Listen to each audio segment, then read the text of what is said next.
Buenas noches para todos. Nuevamente es un gusto estar otro miércoles más, gracias al amor y la bendición de Dios que nos permite poder hoy compartir este mensaje. Este mensaje de verdad es algo que para mí es una lucha de todos los días. No sé cuántos ya voy para casi 4 años de caminar de la mano de Dios, pero esta es una lucha constante, es diaria y que de alguna manera me lleva a reflexionar un poco y a intentar poner en práctica o ver claramente la lucha para poder seguir en la batalla sin desfallecer. Nuestra naturaleza humana es algo con lo cual nosotros venimos de cajón, no la podemos escoger, viene con nosotros. Y dentro de esa naturaleza tenemos unas necesidades fundamentales, así las reconozcamos o no. Y aclaro esto de reconocerlas o no, porque yo por muchos años viví sin tener claro cuáles eran esas necesidades. No las reconocía, no sabía, no entendía. No sabía qué era lo que estaba buscando.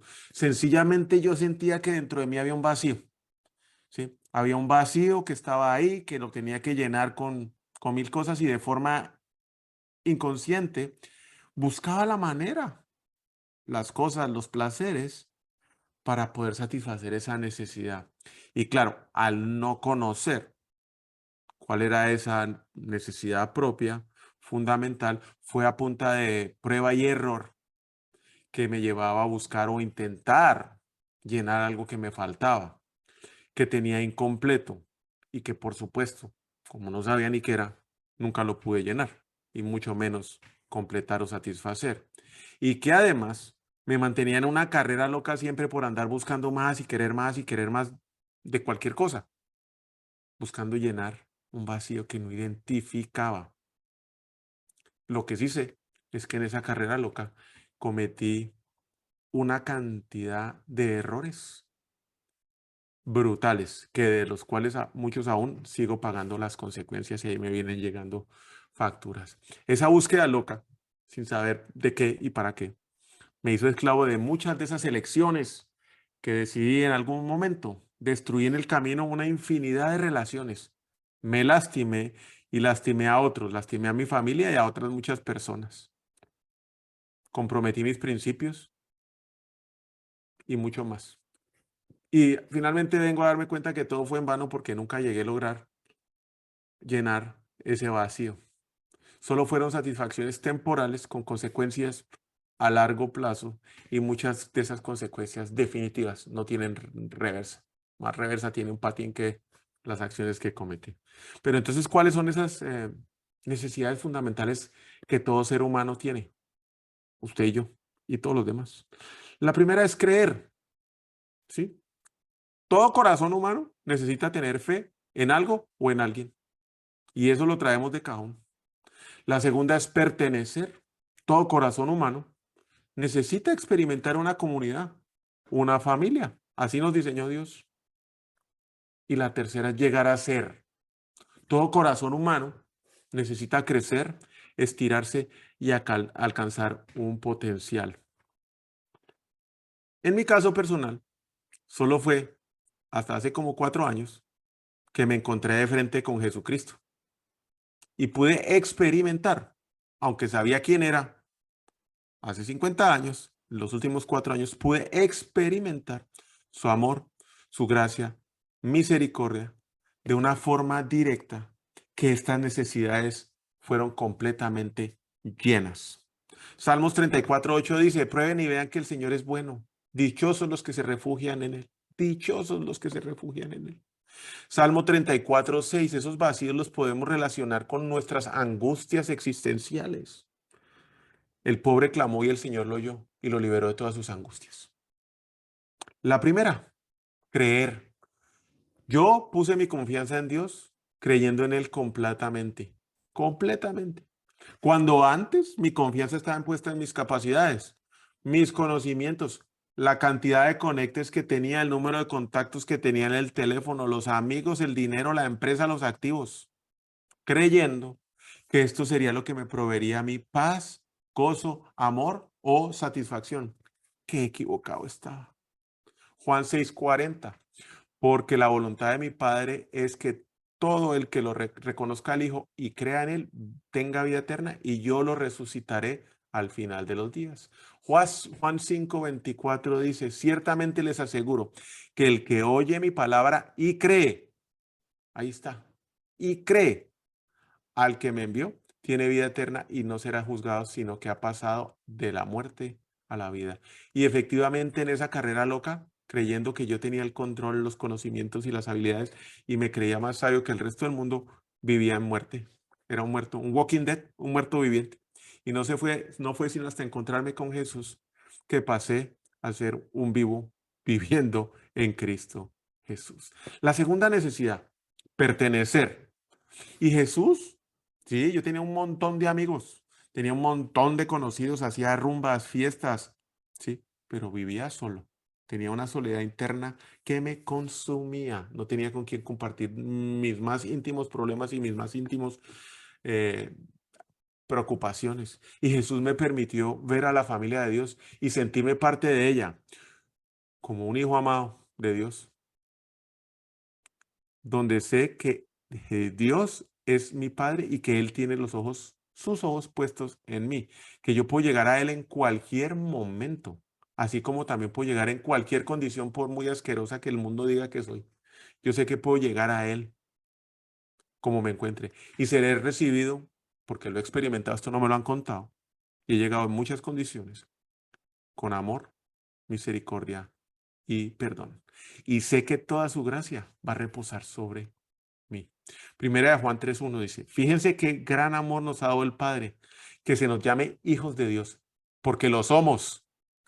El mundo no nos conoce precisamente porque no lo conoció a Él. Hay muchas personas que aún como yo en el pasado no reconocían a Dios como su Padre. Y si usted no lo reconoce como su Padre, mucho menos va a formar parte o sentirse parte de la familia de Dios. Romanos 8:16. El Espíritu mismo le asegura a nuestro espíritu que somos hijos de Dios. Nosotros dentro de nosotros ya sabemos que pertenecemos a algo, pero no sabemos qué es y por eso andamos como locos buscando. Y somos hijos y pertenecemos a la familia de Dios. Somos su iglesia. Somos su novia. Romanos 8:14. Porque todos los que son guiados por el Espíritu de Dios son hijos de Dios. Y eso no lo digo yo, es la palabra de Dios. Una cosa es leerlo. Otra muy diferente es experimentarlo y sentirlo. Y tener estas dos necesidades llenas, ¿sí? Completas o satisfechas por el amor de Dios que nos transforma y cambia nuestra vida de una sola vez al creer en Él, nos da vida eterna y nos hace parte de la familia de Dios, nos llena y nos completa. Y eso pasa efectivamente cuando usted cree con Él, cree en Él. Y listo, de una vez usted lo cree y recibe a Jesucristo como su Salvador y pone su confianza en Él y empieza a creer en Él, pasa de una sola vez, de no ver, de estar muerto a vida.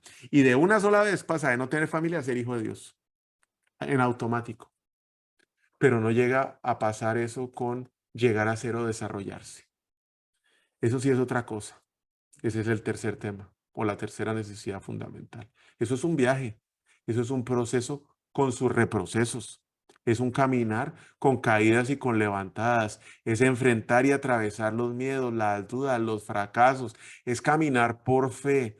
Ese es donde entramos a terrenos que ni conocemos y que en muchas ocasiones, si no es la mayoría de ellas, tendremos que salir de nuestra zona de confort, de esa que conocemos, de esa que nos da seguridad y algo de control y tranquilidad, para dejarnos llevar por Dios y en obediencia a Él y sus mandatos, para así poder crecer, estirarnos y alcanzar nuestro potencial para poder cumplir el propósito de Dios para nuestras vidas. Esa no es solo sentarse y recibir a Dios y creer en Él. Esa es trabajar y es para el resto de nuestra vida. Y por eso es que no es fácil. Y nos podemos confundir pensando, que también me ha pasado, que porque ya llegamos, porque ya creemos y porque estamos y somos parte de la familia de Dios, pues ya crecimos y ya somos otros y ya nos desarrollamos solo porque creímos, que no tendremos que hacer nada más y que tampoco tendremos que enfrentar más retos, dificultades, pérdidas, caídas o fracaso. Mire qué gran error pensar que porque usted es hijo de Dios y porque usted cree en Dios y porque es parte de la familia, ¡fum!, le bajó una coraza de protección para alejarlo de los problemas, enfermedades, fracasos o pérdidas. Y muchas personas pueden pensar que su Dios y no Dios es ese, el que cuando usted cree en él le va a dar su corona o su coraza de protección para que nada le pase. Nada más alejado de la realidad. Porque nosotros, al igual que los que no creen en Dios, vamos a seguir caminando en esta vida, enfrentando problemas, enfermedades, fracasos y pérdidas, solo que de la mano de Dios. Santiago 1:2, hermanos míos, considérense muy dichosos cuando tengan que enfrentarse con diversas pruebas, pues ya saben que la prueba de su fe produce constancia. Al contrario, cuando usted decide creer en Dios, cuando usted entra a formar parte de la familia de Dios y empieza a desarrollar hábitos que le permiten crecer, el camino se pone más cuesta arriba, porque aparte del diario vivir que ya trae sus problemas, complicaciones y demás, como lo veníamos haciendo sin creer en Dios, ¿sí? Tenemos un reto nuevo. Ahora tenemos que trabajar en nosotros, tenemos que trabajar en nuestro carácter, en nuestro interior, algo que no sabemos hacer, que nadie nos enseña, que no hay universidad. Venga, voy a tomar un diplomado de carácter a ver cómo arreglo el tema de mi orgullo, tema de hoy. Porque de ese diplomado de carácter me van a enseñar qué debo hacer para mejorar mi orgullo. No, fíjese que no hay. No sabemos ni qué hacer y cómo enfrentarlo. Es un trabajo que debemos hacer de forma individual, única y de la mano de Dios. Y por eso es que no es fácil. Proverbios 23:12. Aplica tu corazón a la disciplina y tus oídos al conocimiento. Y es que la verdad a nadie le gusta la disciplina, ni a mí. Y pocos buscan el conocimiento. Mire pues en lo que somos expertos. Somos expertos en emociones. Ay, yo siento, yo creo. Expertos en sentimientos y pareceres, me parece. Expertos en opiniones. Hablamos sin escuchar, respiramos sin vivir, expresamos sin sentir, escribimos sin leer, caminamos sin andar y seguimos las huellas de otros para seguir perdidos, como ellos. Somos sabios sin saber, pero disciplina y conocimiento. ¿Para qué buscamos eso? No nos interesa. Y después terminamos nos preguntando, oiga, ¿y por qué terminé acá? ¿Por qué estoy en este tremendo problema? ¿Por qué estoy viviendo esta circunstancia? ¿Por qué debo tanto dinero? ¿Por qué tengo diabetes y peso 350 libras? ¿Por qué no tengo amigos? ¿Por qué mi mujer me dejó? Pero mis amigos del Guaro sí me están llamando. Terminamos preguntándonos por qué es, por qué es, por qué es, por qué es, por qué estamos así. El cambio real, el crecimiento para alcanzar nuestro potencial, es de adentro hacia afuera. Y por eso insisto nuevamente que la primera persona que debe liderarse soy yo. Nuestro carácter es el fundamento, la base, la roca de nuestro destino. Bueno, Jesucristo es la roca. El carácter es el fundamento de nuestro destino. Y es por eso que lo debemos desarrollar todos los días, trabajar en él sin descanso y especialmente es por eso que debemos pasar pruebas que fortalecen y forman nuestro carácter. La palabra de Dios es eterna y no cambia. Los principios de Dios nos van a servir para toda la vida. Desde el día que conozca a Dios y empiece a conocer los principios hasta el día que se muera. No van a cambiar. Y las pruebas de carácter las vamos a tener que pasar una y otra vez. No importa si usted no conoce a Dios, no importa si usted lo acaba de conocer o si lleva 40 años sirviéndolo con amor en algún ministerio siendo pastor. Desde que Dios nos dé una tarea, un propósito, hasta que lleguemos a cumplirlo, vamos a estar enfrentando este tipo de pruebas. Son pruebas que además, si no las pasamos, o si las pasamos, perdón, son pruebas que sí las pasamos en la vida, como aquí pasa con las revisiones de los carros en los Estados Unidos. Una vez al año tenemos que ir a hacer la revisión así sea el carro nuevo. Las tendremos que hacer con chequeos regulares y constantes a través de más pruebas durante nuestra vida. Vamos a estar midiendo qué tal está el aceite, cómo está su orgullo hoy, porque es parte de nuestra naturaleza. Por lo tanto, si pasé la prueba del orgullo hoy, tenga la seguridad que subió un nivel, pero ahí la prueba del orgullo va a ser más brava. Y si pasa esa prueba, va a ser más brava. Y si no la pasa, a repetir. Vamos a hablar hoy de la prueba del orgullo, el tema con el cual lucho constantemente y que es parte integral de mi carácter, del suyo y el de cada uno de nosotros. Y es como el mal aliento. Muchas veces no nos damos ni cuenta que lo tenemos. No sabemos que existe y pensamos que no lo tenemos. una promoción, un puesto nuevo, una posición en el trabajo que no esperaba, o en un equipo deportivo del cual usted solo se estaba sentado en la banca, un reconocimiento, un aumento de salarios, son pruebas para el orgullo, como también lo son un fracaso, una pérdida, y qué me dice usted de la espera. Y es que nosotros no hacemos ni una berraca fila porque mi tema es más importante que los otros 100 que están adelante de mí. Hábleme usted de la espera. No va a importar el tiempo que llevemos conociendo a Dios y mucho menos va a importar la edad que tengamos. De que vamos a estar pasando pruebas, lo vamos a hacer. Es más, si usted hoy aún respira, es porque no ha terminado de cumplir su propósito o no ha llegado al destino que Dios le tenía definido para usted en esta tierra. Por lo tanto, asegúrese y póngase el cinturón porque la prueba viene. José, sí, en la Biblia es una clara muestra de que nunca tendremos un destino más grande que nuestro carácter. Vamos a llegar hasta donde esté nuestro carácter. ¿Y qué pruebas las que pasó José? Dios nos ama tanto que nosotros no vamos a perder la prueba. Dios no le va a poner cancelado fuera el siguiente. No, no, Él no lo hace así. Nos ama muchísimo. Así no logremos pasar la prueba, lo que sí va a pasar es que vamos a tener que tomarla una y otra y otra y otra vez hasta lograr pasarla. Y creo que de todas las pruebas que pasó José, la prueba del orgullo fue una de las pruebas que tuvo que pasar varias veces, como muchos de nosotros. Y vamos a ir a la historia de José, que la encontramos en Génesis 37 del 1 al 9. Jacob, el papá, se estableció en la tierra de Canaán, donde su padre había residido como extranjero.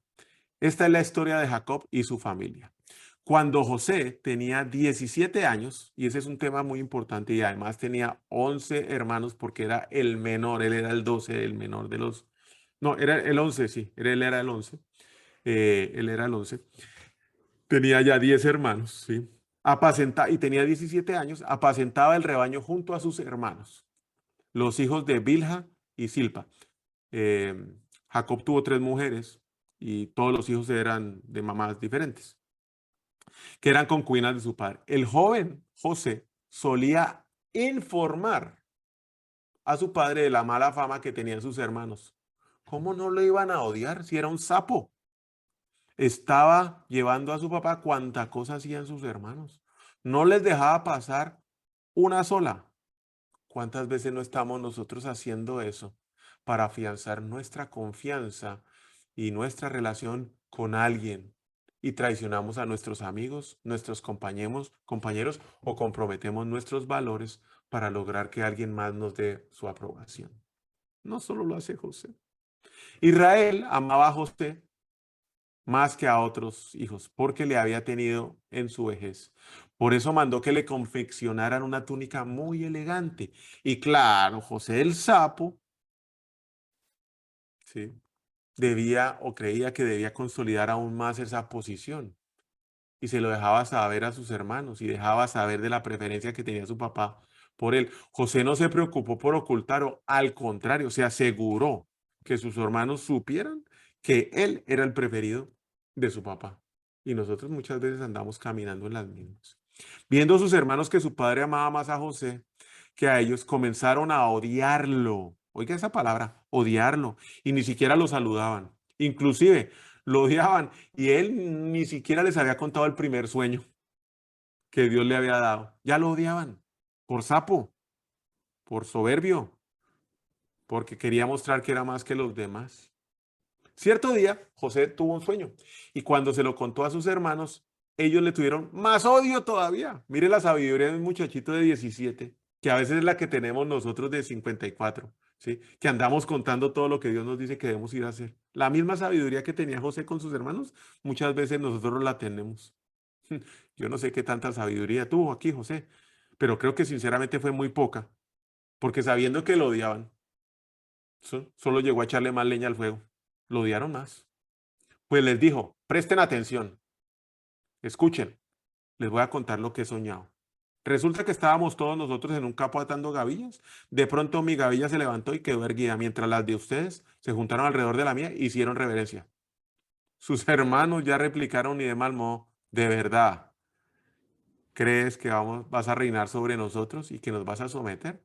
Y aún lo odiaron más por el sueño que éste le contaba. No solo lo odiaron por su sueño, de lo que le estaba contando, creo que también lo debieron odiar por su tono y el modo, que no creo que fuera el mejor. Había arrogancia y orgullo en sus palabras, las acompañaban. Después José tuvo otro sueño y se los contó a sus hermanos y les dijo, tuve otro sueño, el que veía en el sol y la luna y 11 estrellas que me hacían reverencias. No entiendo cómo, sabiendo que lo odiaba más, volvió a contar. Hoy nos podemos preguntar por qué lo hizo y cómo no se dio cuenta. ¿Cómo pudo juzgar con tan poca sabiduría? Pero ¿qué me dice usted de sus sueños? ¿Los está contando en su tiempo, en su momento, o de qué forma o qué modo? ¿Cree que esto solamente le ha pasado a Jesús? A José, perdón, porque en mi caso personal lo he vivido constantemente. Génesis 41-46 para redondear la historia. Ya tenía 30 años cuando José empezó a trabajar el servicio del faraón, rey de Egipto. Tan pronto como se retiró José de la presencia del faraón, se dedicó a recorrer el territorio. Empezó con 17 años. Fue una prueba que duró casi 23 años. Fueron más de 20 años intensos de pruebas de estiramiento, de pruebas de formación, de pruebas de crecimiento, de dolor, de sufrimiento, de soledad, de aflicción, de miedo, de dudas. Prueba tras prueba. Que además no solo fueron de orgullo, o dígame la prueba que la esposa de Potifar le puso, que es otro tema para otro día. Nunca tendremos un destino mucho más grande que nuestro carácter. ¿Cómo está el suyo? ¿Contra qué lucha? ¿Qué le cuesta? Un tiempo para reflexionar. Primer punto del día de hoy, y van a ser 3. Dios tiene un sueño para usted y para mí. Jeremías 29:11, como lo tuvo para José. Porque yo sé muy bien los planes que tengo para usted, para ustedes, afirma el Señor. Planes de bienestar y no de calamidad, a fin de darles un futuro y una esperanza. Yo estoy seguro y convencido que aunque hoy yo, como Alejandro, no tenga claro o sepa exactamente cuál es el sueño que Dios tiene para mí, por qué estoy aquí en Houston haciendo que es mucho más grande y mejor de lo que yo me pueda creer, imaginar, pensar o soñar. Sencillamente por una simple razón. Dios es muchísimo mejor y es muchísimo más grande que yo en todos los aspectos que yo pueda tener. La distancia que existe entre Dios y yo es enorme, es eterna, es infinita. Y Él es muchísimo más grande que yo. Y básicamente lo que sé que debo hacer es quitarme del camino, dejar de interrumpir y así permitir que Dios obre en mi vida. Pero allá ando de sapo, intentando tomar yo el control de lo poco o nada que puedo hacer con mi vida. El sueño de José fue dado por Dios. Y como José, que pasó varios años y varias pruebas de orgullo, Dios lo hará con nosotros. No vamos a perder la prueba, no la perdió José. Lo que sí es que van a pasar años y años volviendo a tener que enfrentarla hasta que finalmente la pasemos. Podrá ser otra iglesia, podrá ser irse a otro país, otro lugar geográfico, cambiarse de barrio, cambiarse de casa, otra familia, otros amigos, otro trabajo, hasta que pasemos la prueba. Y es una prueba que una vez la pasemos, la vamos a estar retomando hasta que lleguemos a encontrarnos de frente con Jesucristo para la eternidad. ¿Cómo puedo saber cuál es el sueño que Dios tiene para mí? Y entonces empezar a caminar en esa senda. Números 12, 6, 8. El Señor les dijo, escuchen lo que voy a decirles. Cuando un profeta del Señor se levanta entre ustedes, yo le hablo en visiones y me revelo en sus sueños.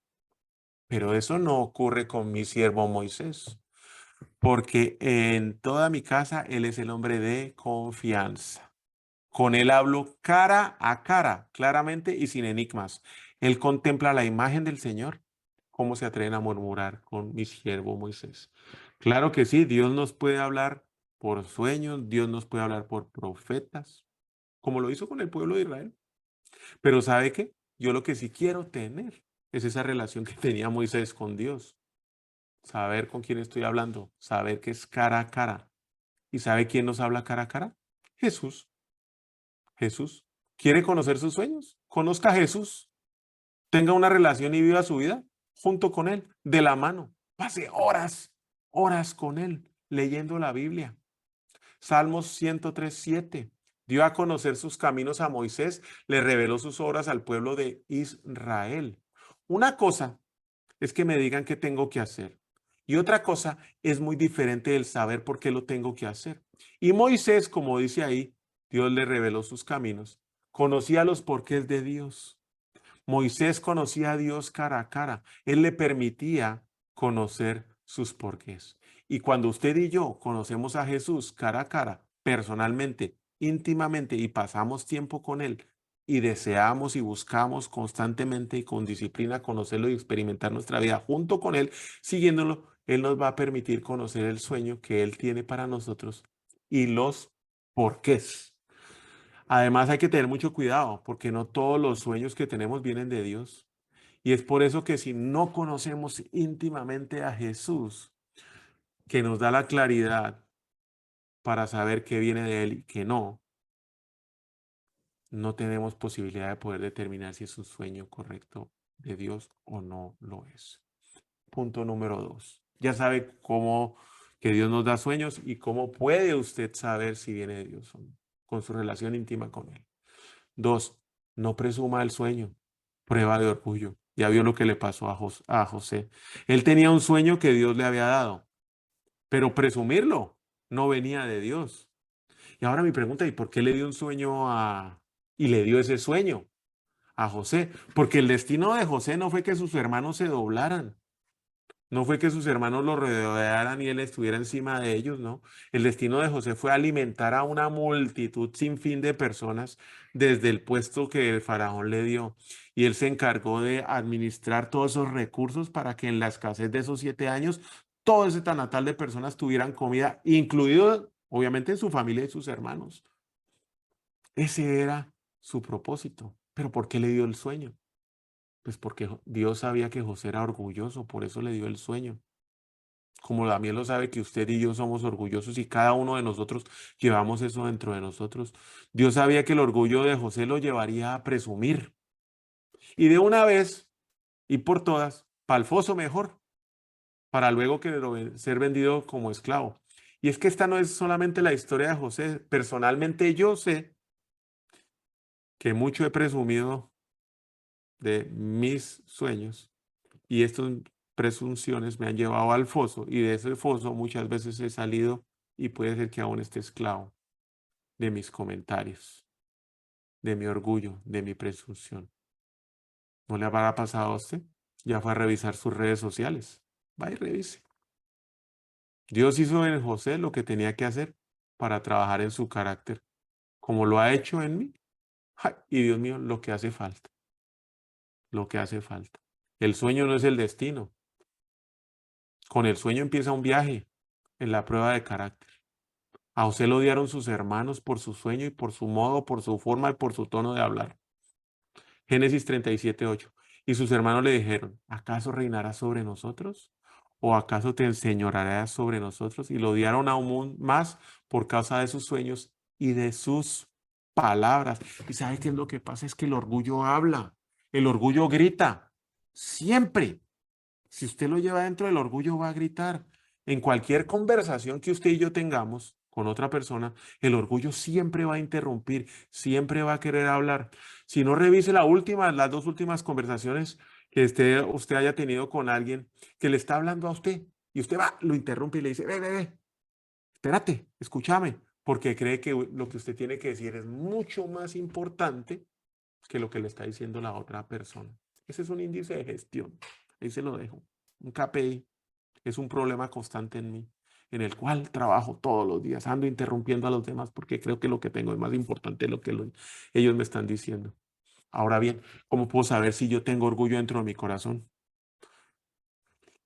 Porque crea, es bien difícil identificar que somos orgullosos. Mateo 12:34. Camada de víboras, ¿cómo pueden ustedes que son malos decir algo bueno? De la abundancia del corazón habla la boca. Y esto no falla. De la abundancia del corazón habla la boca. Mateo 15:18. Porque lo que sale de la boca viene del corazón y contamina a la persona. No es lo de afuera lo que contamina, es lo de adentro lo que nos contamina. Yo personalmente soy una persona que elabora los conceptos, las ideas, los planes mientras estoy hablando. Voy pensando en voz alta. Es algo que para mí facilita cualquier proceso de pensamiento. Voy hablando y voy pensando y voy procesando la idea. Es algo que no todo el mundo hace. Otros, al contrario, piensan antes de hablar. ¿Cómo quisiera yo ser más así? Hay algo que también hago con muchísima frecuencia y es que pienso después de que he hablado. No sé si solamente me pasa a mí o también le pasa a usted, pero hay un caso también particular, el último caso, y es que otros nunca piensan. No saben ni lo que dicen porque no lo piensan antes y tampoco lo piensan después. Ahí revise si usted no cae ahí. ¿Y cómo puedo parar de presumir, pues? Para algunos, incluido yo, me toca cerrar la boca. No puedo hablar mal. Ese es el único camino, quedarme callado. Porque reconozco que estoy presumiendo si aún estoy moviendo los labios. Ahí estoy presumiendo. Hablo mucho y hablo de mí. Muchísimo. El único camino es quedarse callado. En mi caso personal. Tercero, ¿cómo voy a lidiar, cómo voy a enfrentar la raíz del orgullo? Y es que generalmente nos pasamos la vida lidiando con los síntomas, pero no con la enfermedad.